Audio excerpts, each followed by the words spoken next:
नमस्कार मित्रांनो, स्वागत आहे तुमचं पुन्हा एका नवीन व्हिडिओमध्ये. महाराष्ट्र शासन आपल्या राज्यातील विद्यार्थ्यांचं उज्ज्वल भविष्यासाठी निरंतर प्रयास करत असते. त्यासाठीच सरकार वेळोवेळी विद्यार्थ्यांसाठी विविध योजनांची सुरुवात करत असते.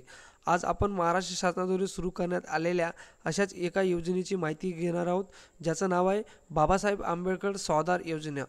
मित्रांनो, बरेच मित्र जे असतात ते 10वी पास झाल्यावर बाहेरगावी शिक्षणासाठी जातात किंवा जिल्हा स्तरावर शिक्षणासाठी जातात आणि तिथं त्यांची खूप खर्च असतं, राहण्याचं सोय होत नाही.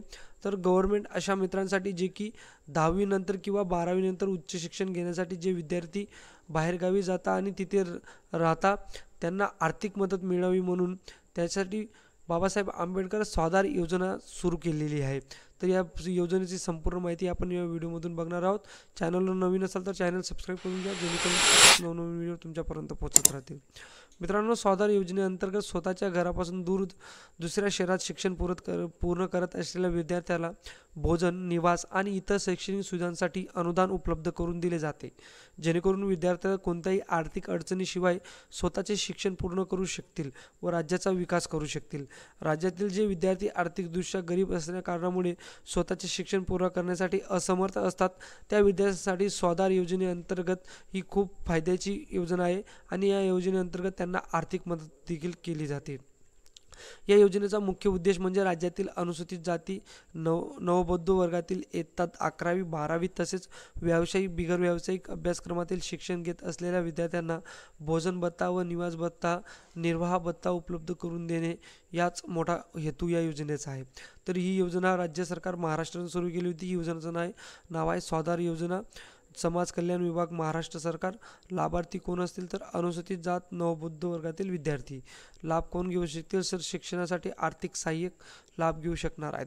अर्ज करण्याची प्रोसेस ती ऑफलाईन पद्धतीनेच आहे. डॉक्टर बाबासाहेब आंबेडकर स्वाधार योजनेचे जे उद्दिष्ट आहे ते म्हणजे विद्यार्थ्यांना सामाजिक आर्थिक विकास करणे, विद्यार्थ्यांना शिक्षणासाठी सशक्त व आत्मनिर्भर बनवणे. स्वाधार योजनेअंतर्गत अनुसूचित जाती, नवबौद्ध वर्गातील विद्यार्थ्यांचे भविष्य उज्ज्वल बनवणे, विद्यार्थ्यांना त्यांचे शिक्षण पूर्ण करण्यासाठी आर्थिक सहाय्य करणे, हाच मोठा उद्देश या योजनेचा आहे. तर या योजनेसाठी तुम्ही दुसऱ्या शहरात जरी शिक्षण घेत असल्यास विद्यार्थ्यांना जीवन सुधारण्यासाठी तसेच त्यांचा सामाजिक व आर्थिक विकास होण्यासाठी, त्यांना सशक्त आत्मनिर्भर बनवण्यासाठी आर्थिक मदत ही महत्त्वाची ठरत असते. या योजनेअंतर्गत स्वाधार योजनेअंतर्गत अर्ज प्रक्रिया ही अत्यंत सोपी ठेवण्यात आलेली आहे, जेणेकरून अर्ज करताना विद्यार्थ्यांना कुठला समस्येचा सामना करावा लागणार नाही. तर याचा जो स्वाधार योजनेचं जे वित्त आहे ते कसं प्रकारे डिवाईड केलं जातं, तर मुंबई शहर, मुंबई उपनगर, नवी मुंबई, ठाणे, पुणे, पिंपरी चिंचवड, नागपूर या ठिकाणी शिकणाऱ्या विद्यार्थ्यांसाठी भोजन भत्ता 32,000 आणि त्यानंतर निवास भत्ता 20,000 आणि निर्वाह भत्ता 8,000 असे वर्षाला एकूण 60,000 रुपये दिले जातात.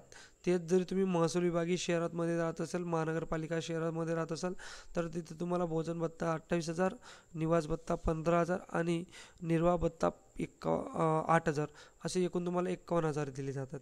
त्यात उर्वरित कुठल्याही तुम्ही सिटीमध्ये राहत असाल तर तुम्हाला भोजन भत्ता 25, निवास भत्ता 12 आणि निर्वाह भत्ता 6,000 असे एकूण 43,000 रुपये तुम्हाला या योजनेअंतर्गत मिळत असतात. आणि त्यानंतर जे वरील रकमी व्यतिरिक्त जे वैद्यकीय अभियांत्रिक शाखेतील विद्यार्थी असतील त्यांना 5,000 रुपये, अन्य शाखेतील विद्यार्थ्यांना प्रतिवर्ष 2,000 रुपये एक्स्ट्रा भेटत असतात. स्वाधार योजनेची जी पर्सेंटेज किंवा क्रायटेरिया आहे तो काय, तर 60% कमी गुण असलेल्या विद्यार्थ्यांना अर्ज विचारात घेतले जाणार नाहीत. अनुसूचित जाती व नवबौद्ध वर्गातील दिव्यांग विद्यार्थ्यांसाठी ही मर्यादा 50% असेल. शिक्षणामध्ये जिल्हानिहाय अनुसूचित जातीच्या लोकसंख्येच्या प्रमाणात किती विद्यार्थ्यांना लाभ द्यायचा ही संख्या निश्चित केली असून त्यापेक्षा जास्त अर्ज प्राप्त करू शकत नाहीत.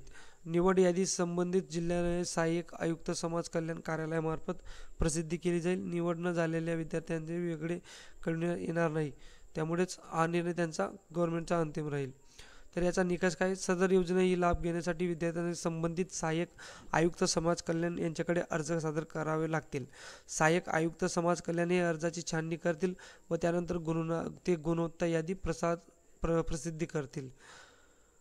तर याचे कोण कोण लाभार्थी असतील तर अनुसूचित जाती, नवबौद्ध वर्गातील दुसऱ्या शहरात इयत्ता 11वी 12वी व्यावसायिक तसेच बिगर व्यावसायिक अभ्यासक्रमातील शिक्षण घेत असलेले विद्यार्थी या योजनेसाठी पात्रता असतील.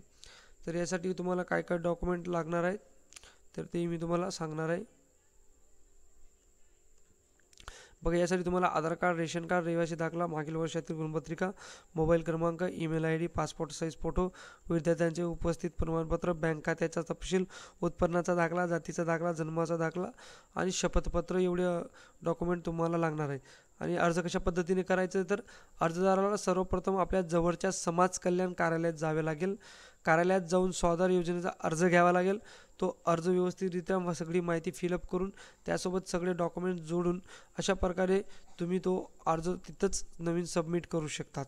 मित्रांनो, जरी व्हिडिओ आवडला असेल तर चॅनल सबस्क्राईब करा आणि गरजू मित्रांपुढे हा व्हिडिओ नक्की शेअर करून द्या. धन्यवाद.